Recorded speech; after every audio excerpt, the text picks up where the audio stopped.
Please be seated.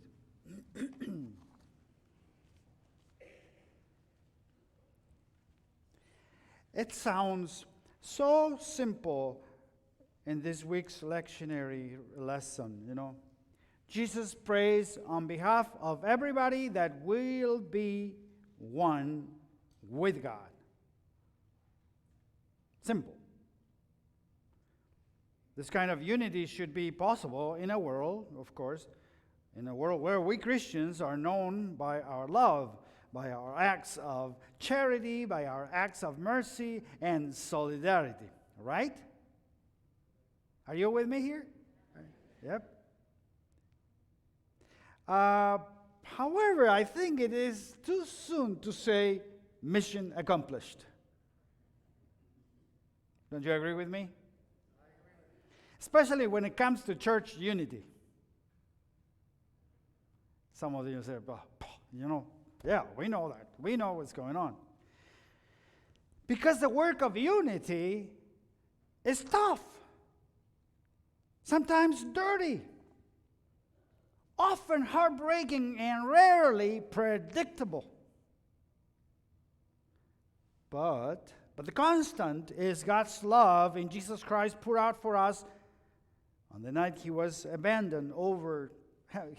handed over, and always at his table of broken bits of bread and small sips of wine, in body and blood, and recognition in one another of his real presence among us. Jesus never did promise us an easy stroll in the park, or even an absence of pain. But he did promise love and accompaniment and real life that matters forever, not just for a season in this life. So all of us here are stewards of this costly and tough work of God's people. Stewards of the mystery of the divine mathematics of acceptance and hope. In a world, that seeks us to pit us against one another along any number of lies and lines, from right to left, from rich to poor, privileged to disenfranchised, black or white, straight or gay, traditionalist or progressive, old or young. Jesus gives us a new story to live, to tell, and to share. Instead of seeing the other as different or less than or terrifying, Jesus prays that God's love and presence will be with us, and that this presence will help us to weave a common thread as beloved children of the Creator.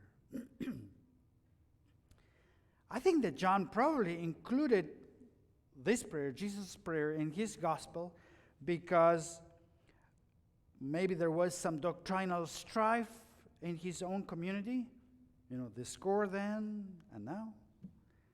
Yet while the scandal of disunity persists, Jesus prays for us still. This prayer has often been called Jesus' high priestly prayer, because it is offered on the verge of Jesus' final sacrifice, as Jack mentioned, making supplication for our oneness with each other, with Him, with God. Yet, we hear the words uneasily, knowing as we do how deep and how hostile are the divisions among Christians today. And apparently, it has always been so. And in fact, 1 and 2 John reveal that the Johannite community of Christians fell very soon into acrimonious and irreparable divisions. And portions of this final prayer of Jesus seems to have gone unanswered or unfinished. that they be one, you know. We know that. We know what's going on. We know when we see what's going on in our own United Methodist Church. And the question before us today as United Methodists is whether we can put aside the animus and fear that both bind us and tears us apart. As you may have read already in the newsletter, I wrote something about what's going on, about how we find ourselves at this impasse regarding the approval of the mean-spirited traditional plan, which seeks to exclude the LGBTQI people from participating fully in the life and ministry of our denomination. I mean, this plan has the Saul syndrome in it. You know, as you may recall, Saul of Tarsus rode into Damascus confident and determined and bringing threats and armed with a paper to stamp out a little impure group called Christians. And our continued fight is only further compromising our witness to the gospel. As someone said once, you cannot express one God in a split church. Because this is threatening our very existence as United Methodists. John Wesley followed a time-tested approach, and he said, in essentials unity, in non-essentials liberty, and in all things charity. The problem today is that we've never been able to distinguish fully between what is essential and what is non-essential. And the thing is, the unity of the church does not subsist invisibly through faith or by assent to propositions, but it is to be visible and material. You know, the reason for oneness is that the world may believe that you have sent me. Unity is shared witness, not intellectual agreement. Unity is not about doctrine or creeds. Our unity does not have its ground in some natural attraction to each other based on mutual congenial personalities, politics, preferences, styles, or even theologies. The gospel takes human differences into account and even celebrates them and puts them to indispensable creative use.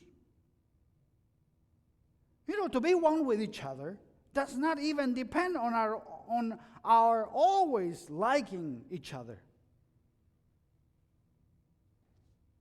What it does depend on, according to Jesus' prayer, is this: as you, Father, are in me, I am in you, so they also be in us.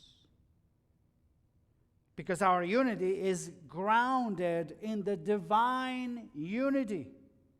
Our oneness is our consent to be joined within the oneness of God. It is not really about oneness of opinion. What makes Jesus and God one, and what might make humans one, is glory, love, knowledge. Glory of the kind shared by Jesus and God, the love of God and the knowledge of God's name. Our foundation, those are foundations for unity. Jesus pointedly doesn't suggest that until unity will come through unanimity of doctrine. No, it will come through sharing in God through Jesus. You know, I know you people. I know you. I know you, some of you know you deeply, and I love you. But we don't always see each other eye to eye. Sometimes we disappoint each other, and sometimes we hurt each other by the behaviors of others. We do not always agree with one another on how to get things done. And yes, some of our disagreements are very petty, and some of them are consequential. Sometimes someone says, "Pastor, I agree with you in principle." Have you noticed when someone tells you, I agree with you in principle, is ready to have an argument with you?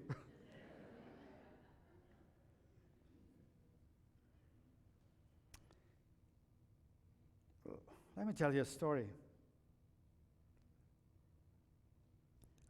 There was a family intending to raise cattle.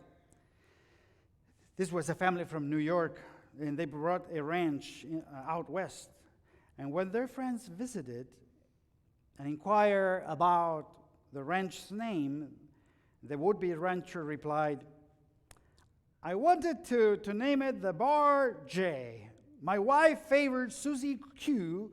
One of our sons wanted the Flying W, and the other liked the Lazy Y. So we're calling it the Bar J Susie Q Flying W Lazy Y." "But where are all your cattle?" the friends asked. "Well, none survived the branding."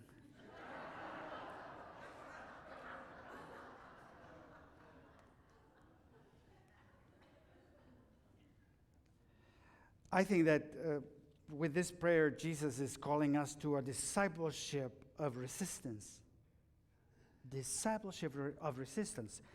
He calls us to unity by resisting the temptation to divide along racial, educational, socioeconomic, sexual orientation, and gender lines. Because to divide is easy. Easy. To be one is difficult. The kind of unity Jesus speaks of today does not rely on us at all, but on what God does through us and sometimes in spite of us. It is God's doing, not ours. The secret of our oneness is not that we are alike, but that we are loved alike. We are one because the one love of God surrounds us, permeates us, and connects us. And of course, ongoing choices are required, to serve each other, to listen to each other, to pray for and with each other, give ourselves to each other, bear witness with each other, and above all, seek union with Christ alongside each other. And this final statement is the crucial one.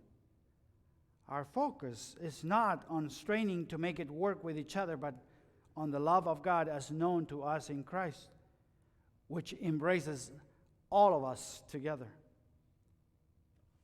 As Dietrich Bonhoeffer put it, Christian unity is not an ideal which we must realize or actualize.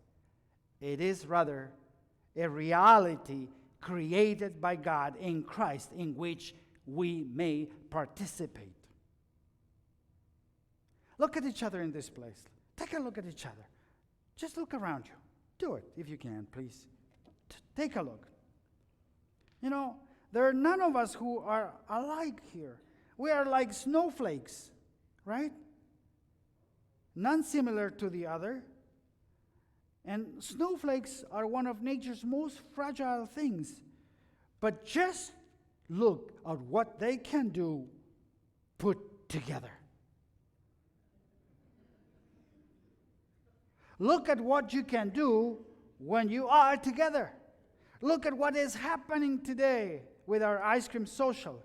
People from every walk of life, from every persuasion, background, come together to show our love and support for a common cause, to show Christ to the world, to show Christ to our community through the work that the Kenneth Young Center does. This is great. This is marvelous. Do we still have differences? Of course we do.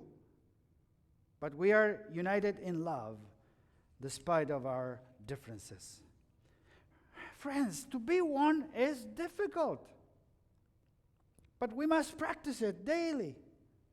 Because working for unity is a journey of a lifetime in the church. Working for unity in our country is a journey of a lifetime. Let me finish with this. There is a Sufi tale that reveals the nature of this journey. A father is on his deathbed. He is a farmer with a well-kept farm, but he is despairing the laziness of his sons. And as he dies, he tells them there is a great treasure of gold buried in the main field of his farm. If they dig well, they will find it. He breathes his last before revealing the exact location. So after mourning their father, the sons dig up every inch of the field in search of the treasure. It is not found. But since the field is well dug, they plant it with grain. And the grain grows well, and the harvest is good.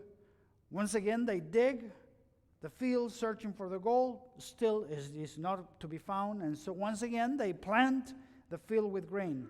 And this continues for many, many years, and the farm prospers well. And finally, the sons realize the true treasure their father left them.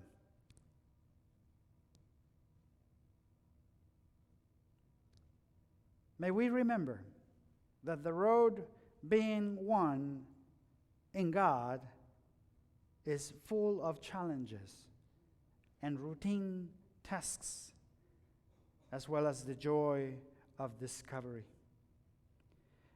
It is said in the book of Hebrews 7:24-25 that Jesus, our high priest forever, makes continual intercessions for us before God.